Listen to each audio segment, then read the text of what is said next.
Influencer Richard Lee kembali diperiksa Polda Metro Jaya sebagai tersangka kasus dugaan pelanggaran pelindungan konsumen dan Undang-Undang Kesehatan terkait produk kecantikan. Pemeriksaan dilakukan setelah gugatan pra-peradilan Richard ditolak Pengadilan Negeri Jakarta Selatan. Polisi kembali melanjutkan proses pemeriksaan usai sidang gugatan pra-peradilan selesai. Polisi juga telah menerbitkan surat pencegahan dan penangkalan atau cekal terhadap Richard Lee. Surat itu berlaku 20 hari mulai 10 Februari hingga 1 Maret. Pada 4 Februari lalu, penyidik menjadwalkan pemeriksaan lanjutan namun dibatalkan karena fokus terlebih dahulu terhadap gugatan pra-peradilan di Pengadilan Negeri Jakarta Selatan.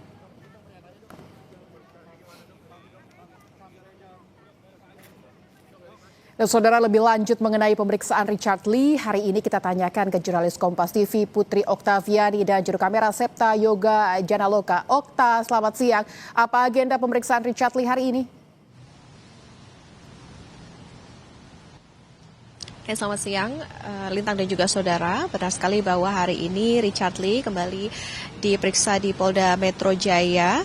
Tadi Richard Lee sudah tiba di Ditreskrim Sus Polda Metro Jaya sekitar pukul 10.30 waktu Indonesia Barat. Tadi ada beberapa yang disampaikan Lintang, yakni adalah Richard Lee menghargai hasil dari pra-peradilan di Pengadilan Negeri Jakarta Selatan. Kemudian juga ia akan kooperatif dan siap memberikan keterangan terkait dengan produk yang ia jual yang ia yakini ini aman dan juga memiliki izin dari BPOM. Dan Lintang dan juga saudara, hari ini Richard diperiksa atas kapasitasnya sebagai tersangka begitu dalam kasus dugaan pelanggaran bidang kesehatan dan perlindungan konsumen terkait dengan produk perawatan kecantikan. Jadi seharusnya Richard Lee ini menjalani pemeriksaan pada kemarin, tetapi memang karena masih fokus pada pra-peradilan di PN Selatan sehingga dijadwalkan kembali hari ini. Setelah pra-peradilan ditolak hakim sehingga penetapan tersangka terhadap Richard Lee ini dinyatakan sah.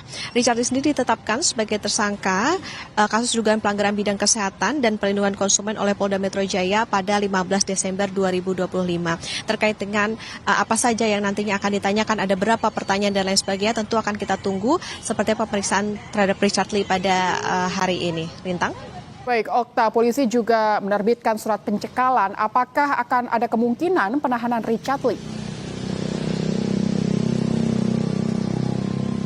Benar sekali bahwa dalam perkara ini Lintang dan juga saudara memang sudah diterbitkan surat pencekalan selama 20 hari dari 10 Februari sampai dengan 1 Maret 2026. Bahkan jika dimungkinkan memang akan diperpanjang lagi hingga 6 bulan ke depan. Tetapi memang kalau soal penahanan Lintang dan juga saudara, kami juga masih menantikan seperti apa keputusan dari penyidik tentunya. Kami pun juga masih akan memantau bagaimana hasil dari pemeriksaan pada hari ini. Lintang dan juga saudara, diketahui ini merupakan sekitar 3 kali begitu Richard Lee diperiksa oleh polisi. Pada 7 Januari lalu Richard Lee juga sudah diperiksa tetapi dihentikan setelah sekitar 10 jam karena alasan kesehatan. Selain itu Richard Lee sebelumnya diperiksa dengan 73 pertanyaan, kemudian dilanjutkan lagi total 85 pertanyaan pada pemeriksaan selanjutnya. Nah, berapa kemudian juga apakah tadi soal bagaimana penahanan dan lain sebagainya, ini akan kita nantikan seperti apa keterangan dari polisi setelah pemeriksaan Richard Lee dengan statusnya sebagai tersangka pada hari ini. Lintang. Baik, proses hukum selanjutnya masih akan kita nantikan setelah 3 kali lakukan pemeriksaan. Terima kasih Putri Oktaviani dan juru kamera Septa Yoga dari Polda Metro Jaya.